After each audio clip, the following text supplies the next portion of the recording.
اعوذ باللہ من الشیطان الرجیم بسم اللہ الرحمن الرحیم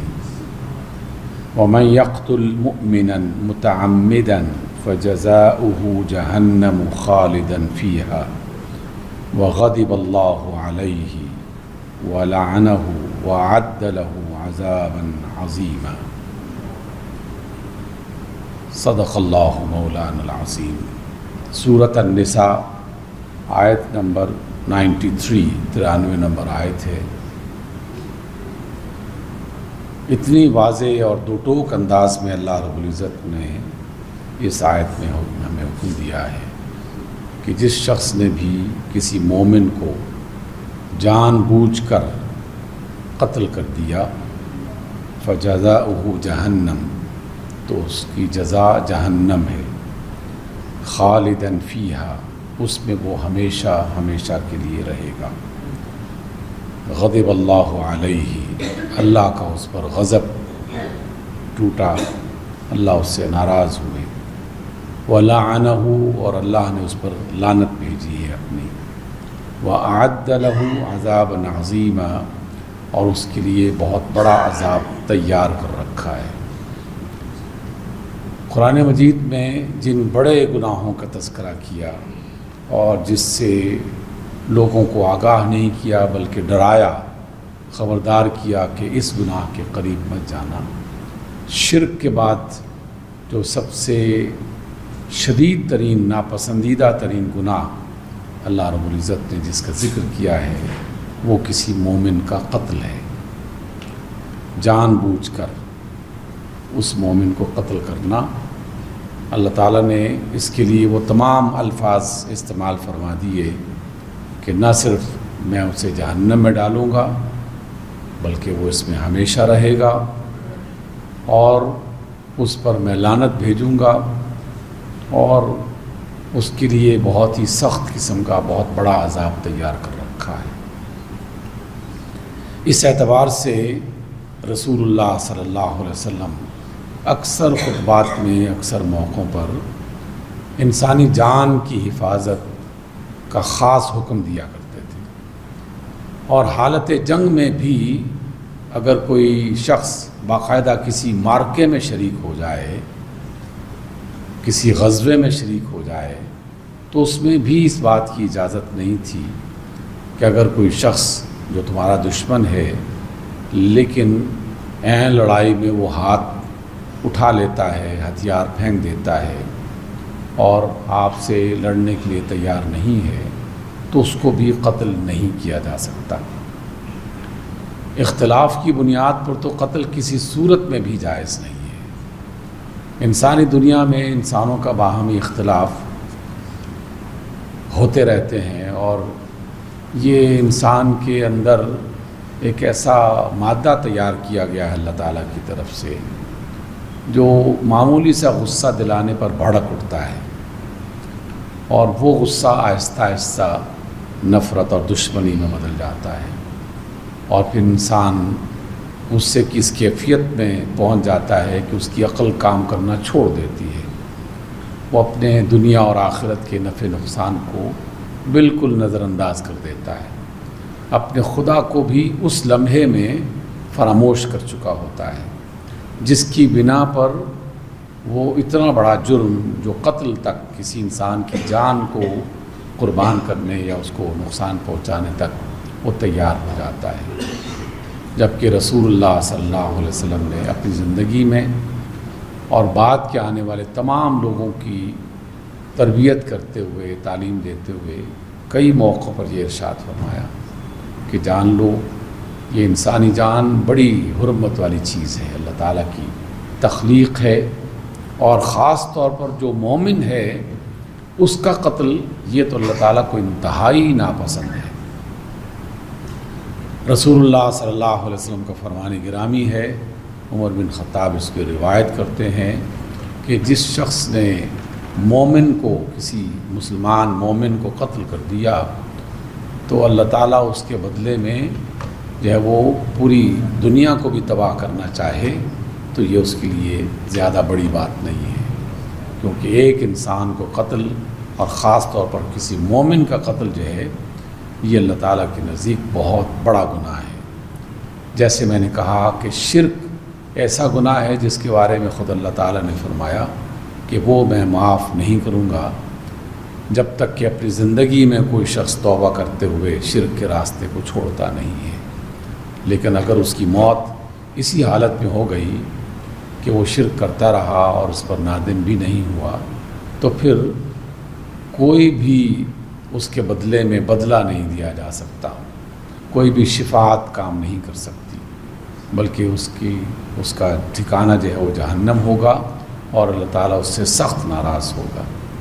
تو شرک کے بعد جس سب سے بڑے گناہ کا تذکرہ قرآن مجید کی مختلف آیات میں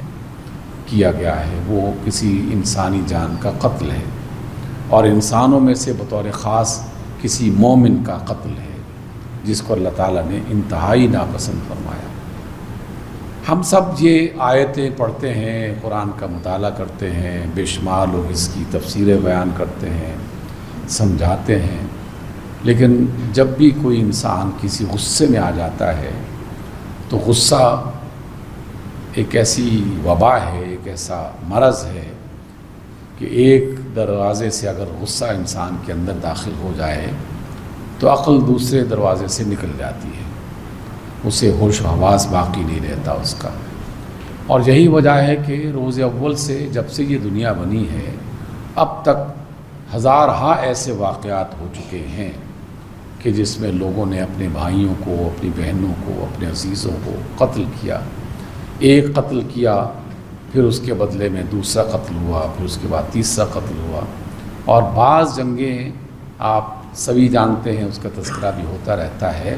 50 برس تک، 40 سال تک قوموں کے درمیان میں رہی، قبیلوں کے درمیان میں رہی۔ ایک بندہ قتل ہوا تھا لیکن اس کے بدلے میں ہزاروں انسان لقمہ اجل بنا دیے گئے۔ پرانی بات کیا کرنی، ابھی قریب کے زمانے میں جب آپ کو بھی ہوش تھا، مجھے بھی ہوش تھا اور ابھی ہے، ہم مسلمان دنیا میں کتنے ہی ایسے حادثات دیکھ چکے ہیں کہ لوگوں نے، یا ان میں سے چند لوگوں نے ایک عقل کے خلاف فیصلہ کیا، ایمان کی مخالفت میں فیصلہ کیا، اللہ اس کے رسول کو نظر انداز کر کے ذاتی عصبیت، ذاتی منفیت اور فائدہ، ذاتی لالچ اور غصہ، اس کو اختیار کرتے ہوئے کسی ایک موقع پر آگ کا شعلہ جلا دیا، اور پھر کتنے ہی لوگ اس کا شکار ہو گئے۔ کیا آپ بھول گئے ہیں کہ عراق اور ایران ہمارے سامنے تقریباً 10 سال اور بعض لوگ جو ہے وہ اس کو 12 سال تک بھی لے جاتے ہیں، کیونکہ جو انسانی آگ لگائی ہوتی ہے نا، انسانی جانوں کو قتل کرنے والی آگ، یہ بجھتے بجھتے بھی کئی انسانوں کو اپنے ساتھ لے جاتی ہے۔ تو 10، 11، 12 سال تک دونوں ملک اور دونوں طرف سے مسلمان، اللہ رسول کا نام لینے والے، علی اور ولی کا نام لینے والے، ان کی حمایت، ان کی محبت کا ذکر کرنے والے، لیکن ایک دوسرے کے جان کے درپے ہو گئے۔ پھر کیا ہوا؟ 10-12 سال کے بعد ہزاروں انسان قتل جب کر دیے گئے دونوں طرف سے، کئی خاندان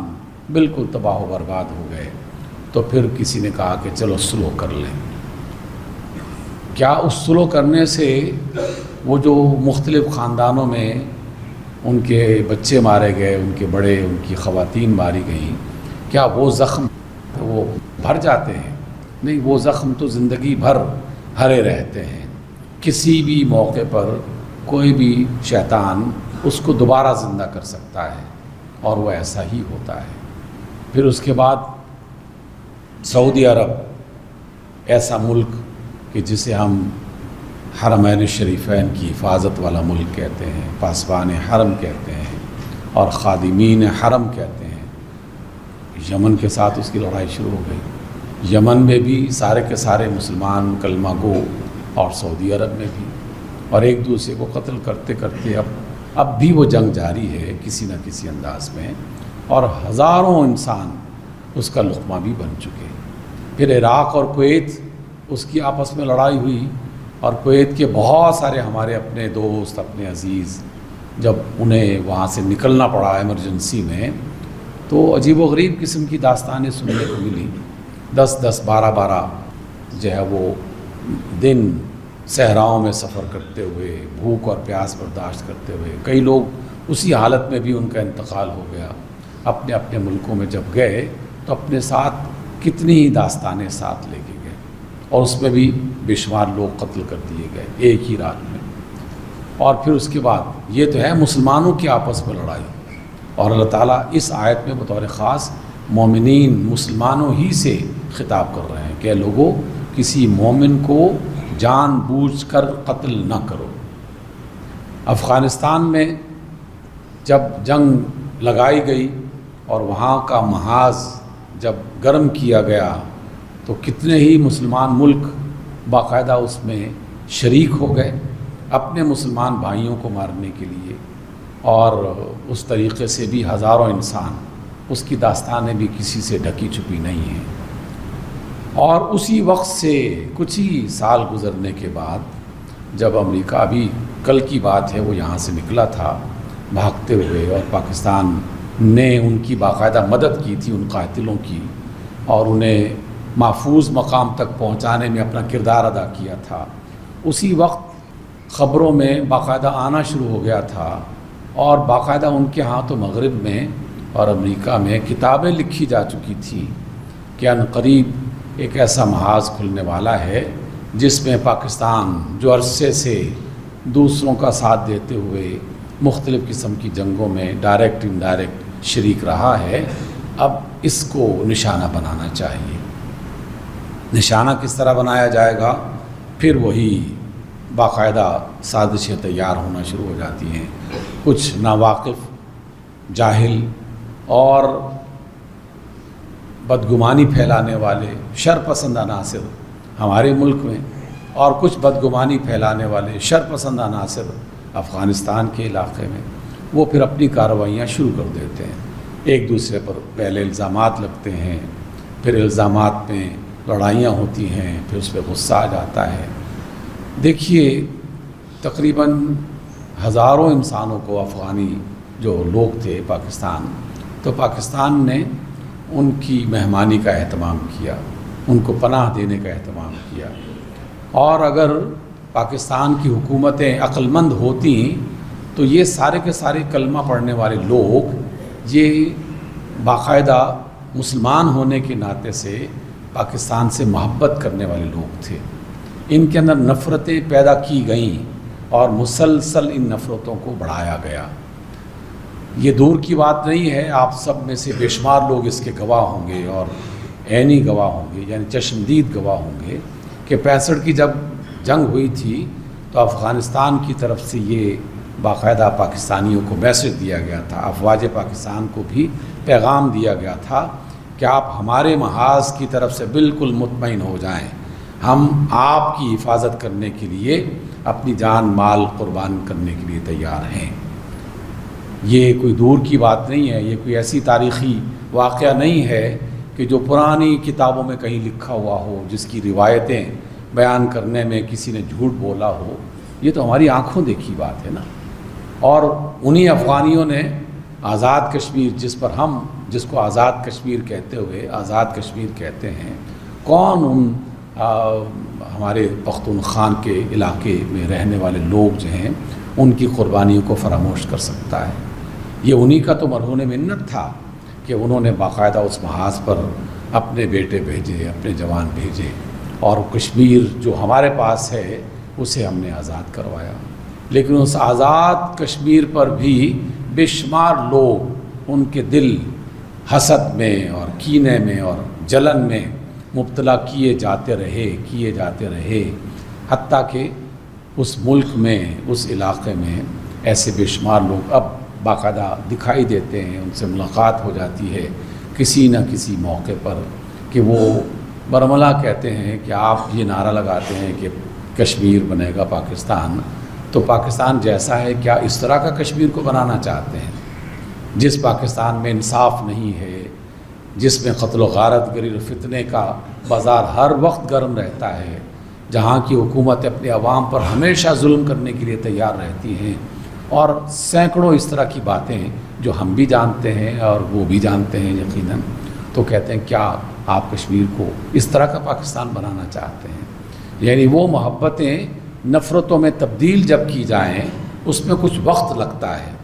لیکن ہم اس وقت کو مسلسل جو ہے وہ استعمال کر رہے ہیں محبتوں کے لیے نہیں، نفرتوں کے لیے۔ سوشل میڈیا بھرا پڑا ہے، کوئی بھی جو ہے وہ کھول کے دیکھ لیجئے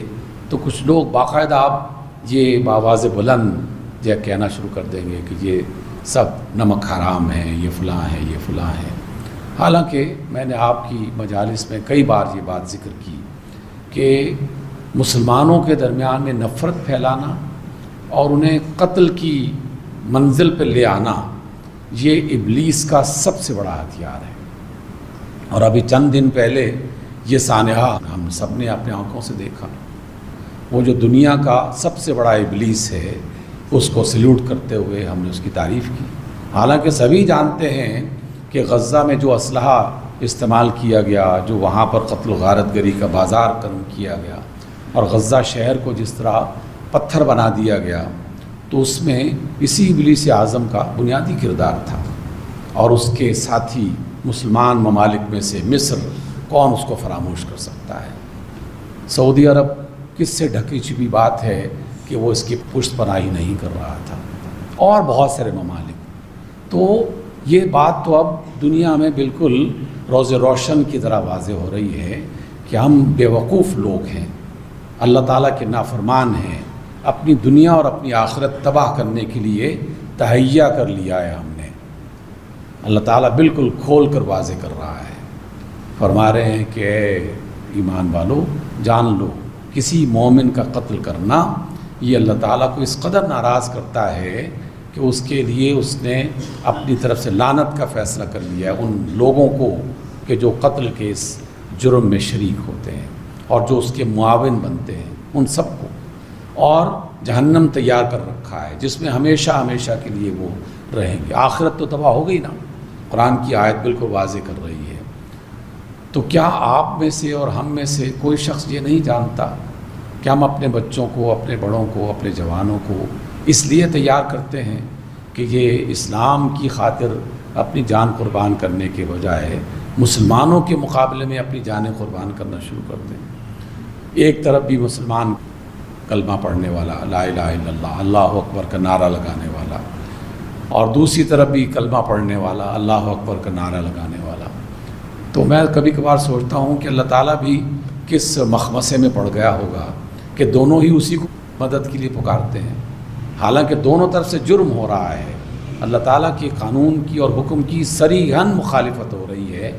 لیکن دونوں یہ کام کر بھی رہے ہیں اور ساتھ ساتھ کلمہ شہادت بھی پڑھی جا رہی ہے،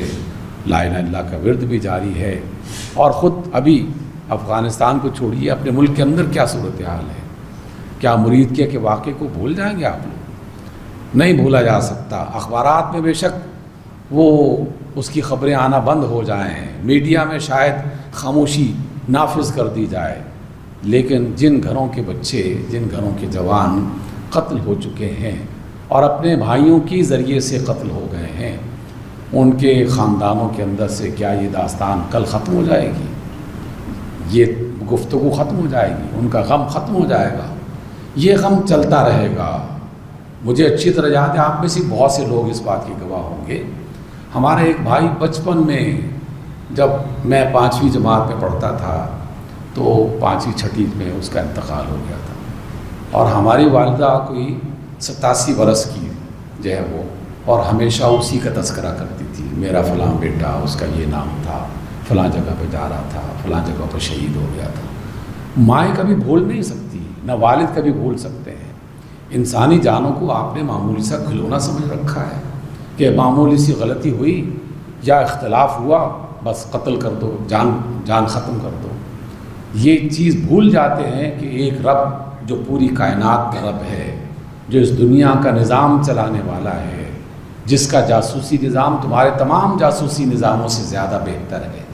جس کی طاقتیں اور قوتیں تمہاری تمام طاقت اور قوتوں سے زیادہ بڑی اور مضبوط ہیں، وہ اس کو دیکھ رہا ہے، وہ اس کو پرکھتے ہوئے اپنے ہاں ریکارڈ کر رہا ہے، اور اس کے فرشتے گواہی دیتے ہیں کہ جرم کا آغاز کہاں سے ہوا۔ میں یہ نہیں کہہ رہا کہ کس طرف سے زیادتی ہوئی، میں تو قرآن کی اس آیت کو واضح کرنے کی کوشش کر رہا ہوں کہ آغاز کسی سے بھی ہوا ہو، لیکن بذات خود نوبت یہاں تک نہیں پہنچنی چاہیے کہ ایک مومن کی جان دوسرا مومن اپنے ہاتھ سے لے لے اور دوسرے مومن کی جان پہلا مومن اپنے ہاتھ سے لے لے۔ یہ نوبت آنی ہی نہیں چاہیے۔ جناب اسامہ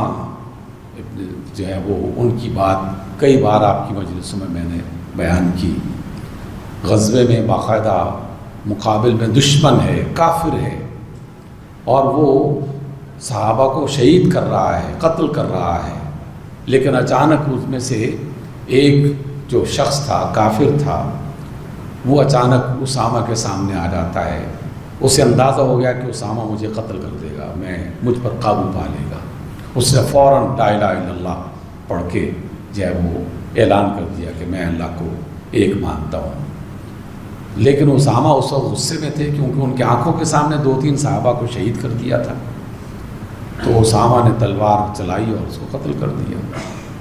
حالت جنگ میں ایک بندہ دھوکے سے فراڈ کرتے ہوئے یہ کلمہ پڑھتا ہے۔ رسول اللہ صلی اللہ علیہ وسلم کو جب اس کی خبر ہوئی تو آپ سخت ناراض ہو گئے۔ اسامہ سے پوچھا کہ اسامہ اگر قیامت کے روز یہ کلمہ لا الہ الا اللہ تمہارے سامنے کھڑا ہو گیا تو بتاؤ تم اس کا کیا جواب دو گے؟ کیا ایسی دلیل ہے، کیا ایسا سبب ہے جس کو بیان کر کے اللہ تعالیٰ کے عذاب سے بچ جاؤ گے؟ اس سے تو کلمہ پڑھ لیا تھا۔ اسامہ کہتے ہیں یا رسول اللہ وہ میرے سامنے 3 صحابہ کو شہید کر چکا تھا اور خوف کی وجہ سے اس نے یہ کلمہ پڑھا تھا اپنی جان بچانے کے لیے، لیکن حضور نے اس کی بات سنی نہیں۔ اسامہ کی بات جیسے سنی نہیں، نظر انداز کرتے اسی جملے کو پھر دہرایا، اے اسامہ اگر یہ کلمہ قیامت کے روز کھڑا ہو گیا تمہارے خلاف اور گواہی دینے لگا کہ اس شخص نے مجھے میرا کلمہ سنا بھی تھا لیکن اس کے باوجود مجھے شہید کر دیا یا قتل کر دیا، تو کیا جواب دو گے؟ تو کیا اسامہ جیسی عظیم شخصیت جس کو رسول اللہ صلی اللہ علیہ وسلم اپنے وصال کے موقع پر اپنے سب سے بڑے لشکر کا سردار بناتے ہیں، سپہ سالار بناتے ہیں، ان کے لیے اللہ کے رسول اپنے غصے کا اظہار کرتے ہوں تو ہم اپنے ان نادان لوگوں کے بارے میں کوئی ایسا کلمہ نہیں کہہ سکتے۔ لوگوں کو خبردار کرنا مطلب ہے، اللہ اور اس کے رسول صلی اللہ علیہ وسلم کی وہ بات بتانا مقصد ہے۔ لڑائی کہاں نہیں ہوتی، جھگڑا کہاں نہیں ہوتا، غلط فہمیاں کہاں نہیں ہوتی، بے شمار قسم کے اسباب ہیں، اور شیطان ایک نہیں ہے، سب سے بڑا تو سبھی کو پتہ ہے، وہ جو ابلیس اعظم ہے نا، اس کا تو سبھی کو پتہ ہے کہ وہ کون ہے، اور پھر اس کے چیلے چاٹے وہ بھی اس کو بھی سبھی جانتے ہیں۔ لیکن خود مسلمانوں کے اندر بھی ایسے بے شمار نادان بے وقوف لوگ ہیں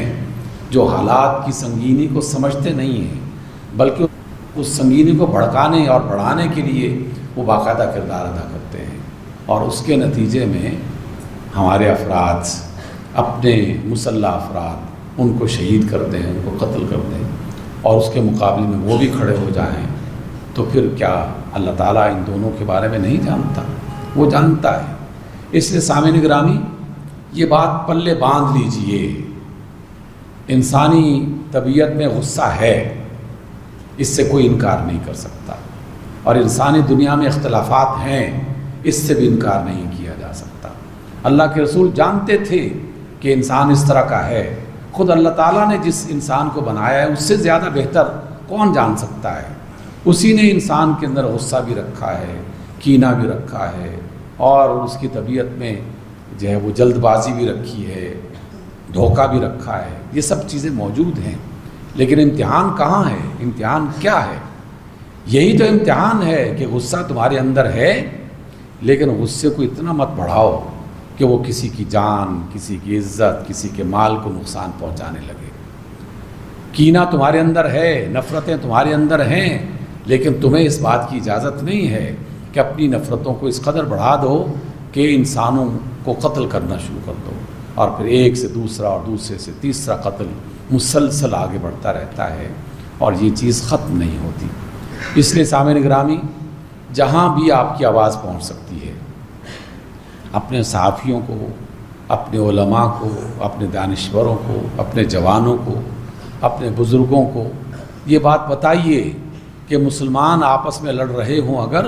تو کسی بھی صورت میں مسلمانوں کے اندر نفرت بڑھانے کی ضرورت نہیں ہے آپ کو۔ اگر آپ بڑھائیں گے تو آپ باقاعدہ اس جرم میں شریک ہو جائیں گے۔ رسول اللہ صلی اللہ علیہ وسلم نے ایک بار فرمایا کہ قاتل اور مقتول دونوں جہنم میں جائیں گے۔ صحابہ نے پوچھا کہ قاتل کا جہنم میں جانا تو سمجھ میں آتا ہے، مقتول جہنم میں جائے گا، اس کی وجہ کیا ہے؟ تو آپ نے فرمایا کہ مقتول کی بھی نیت یہی تھی کہ اس نے بھی قتل کرنا ہے، بس ایک کا وار چل گیا، اس نے قتل کر دیا۔ تو دونوں ہی اگر جہنم جانے کے لیے تیار ہیں تو پھر ٹھیک ہے، لڑتے رہیں اور قتل کا بازار گرم کرتے رہیں، نفرتیں پھیلاتے رہیں، لوگوں کے درمیان میں جب وہ بے شمار قسم کی وہ وبائیں ہیں جس سے انسان تباہ ہو جاتا ہے، وہ پھیلاتے رہیں۔ لیکن جان لیجئے دنیا میں آپ نے جو کچھ بھی کمایا ہے، قرآن مجید میں کئی آیات میں یہ بات بتائی کہ دنیا میں انسان جو کچھ بھی کماتا ہے وہ سب کا سب بھی آخرت کے مقابلے میں معمولی سی چیز بھی نہیں ہے، معمولی سی چیز بھی نہیں ہے۔ اب یہ لاکھوں ڈالر کسی نے کما لیے، ہزاروں ڈالر کسی نے کما لیے، کسی کو اقتدار کا نشہ مل گیا، کسی کو اور دیگر کوئی اختیارات مل گئے، کوئی ان کے گڈ بکس میں آ گیا، لیکن کیا اہل ایمان کے لیے یہ کافی نہیں ہے کہ کوئی شخص اللہ کی گڈ بک میں آ جائے، اس کے اچھے جو ہے وہ لکھے ہوئے صحیفوں میں اس بندے کا نام شامل ہو جائے؟ اپنے اللہ کو راضی کرنے کے لیے شیطانوں سے مقابلہ تو کرنا پڑتا ہے۔ دو ہی باتیں ہو سکتی ہیں، یا شیطان راضی ہوگا یا رحمان راضی ہوگا۔ یہ ہو نہیں سکتا کہ شیطان کو بھی راضی رکھو اور رحمان کو بھی راضی رکھنے کی کوشش کرو۔ وہ رحمان جو ہے وہ اتنا نادان نہیں ہے کہ وہ تمہاری ان حرکتوں کو نہ دیکھتا ہو۔ اور تو اور ہم نے دیکھا کتنے سال سے ہم چین کے حوالے سے یہ جملہ کہتے رہے، ہمارے لیڈرز بھی کہتے رہے کہ چین اور پاکستان کی دوستی سمندروں سے زیادہ گہری، پہاڑوں سے زیادہ بلند اور اتنی مضبوط ہے۔ لیکن آپ کی بے شمار نادانیوں کی وجہ سے، بے وقوفیوں کی وجہ سے آخرکار اس نے بھی کہہ دیا کہ جناب ہم آپ کے ساتھ یہ والے معاہدے نہیں کریں گے، یہ والے معاملات میں ہم شریک نہیں ہوں گے، کیونکہ آپ نے انسانوں کو دھوکہ دیا۔ انسان کچھ وقت صبر کرتا ہے لیکن بالآخر وہ اس نیت کو پہچان ہی لیتا ہے جو ان نادان لوگوں کے ذہنوں میں موجود ہوتی ہے۔ تو اس لیے اپنے اندر جو حکمران کر رہے ہیں انہوں نے اس کی سزا بھگتنا ہے، اور یہ بڑی بات نہیں ہے، یہ تو آنکھوں دیکھی بات ہے۔ کتنے ہی لوگ ہمارے سامنے آئے اور مٹی میں دفن ہو گئے ہیں، اور جب ان کا آخری وقت تھا تو بے شمار داستانیں اب بھی لکھی ہوئی ہیں، فلاں شخص اس کو جنازہ نصیب نہیں ہوا، فلاں شخص اس کی قبر میں سے بدبو آنے لگی، فلاں شخص وہ جب مرا تو اس کا جسم بالکل تباہ و برباد ہو گیا، بیماریوں کا شکار ہو گیا، فلاں شخص اس کے ساتھ یہ حشر ہوا۔ یہ حشر پہلے بھی ہوتے رہے، اب تو ہم اپنے قریب کے زمانے میں ایسا دیکھ رہے ہیں۔ میں پاکستان کے بارے میں جو نظریہ رکھتا ہوں کہ پاکستان اللہ تعالیٰ کی طرف سے ایک ایسا انعام ہے، ایک ایسا تحفہ اور ایک ایسی نعمت ہے کہ اس نعمت کو، اس انعام کو جس نے بھی نقصان پہنچانے کی کوشش کی تو اسے یہ یقین کر لینا چاہیے کہ جلد یا بدیر اس کا انجام بہت برا ہو جائے گا، بہت برا ہو جائے گا۔ اس سے پہلے کئی برے انجام ہم دیکھ چکے ہیں، اور آئندہ بھی زیادہ دیر کی بات نہیں ہے۔ دن گزرنے میں کتنا وقت لگتا ہے، 70 برس ہمیں گزر گئے اس دنیا سے، اور یوں لگتا ہے کہ جیسے کل کی بات ہے۔ تو ایسے یہ والے چند ایک دن یہ بھی گزر جائیں گے، لیکن جس نے بھی اس پاکستان کو اور امت مسلمہ کو اور مسلمان کی جان کو نقصان پہنچانے کی جان بوجھ کر کوشش کی، یہ جان بوجھ کر لفظ اس آیت میں موجود ہے، من قتل مؤمنا متعمدا، جس نے جان بوجھ کر کسی مومن کو قتل کیا تو وہ اپنا ٹھکانہ جہنم میں بنا لے۔ اس لیے اللہ تعالیٰ کی پکڑ سے بچنے کے لیے کچھ ہوش کے ناخن لینے چاہیے، کچھ استغفار کرنا چاہیے، کچھ توبہ کرنی چاہیے، کم از کم اپنے رویوں کو درست کر لیں۔ لوگوں کے درمیان نفرت مت پھیلائیے، غلط فہمیاں مت پھیلائیے۔ بے شمار لوگ یہ کام کر رہے ہیں شیطان کے چیلے بن کر، تو رحمان کے بندے بن کر کوئی خیر کا کام بھی اگر ہم کر سکتے ہوں تو اس میں ضرور اپنا کردار ادا کرنا چاہیے۔ اقول قولی ھذا واستغفر اللہ لی ولکم۔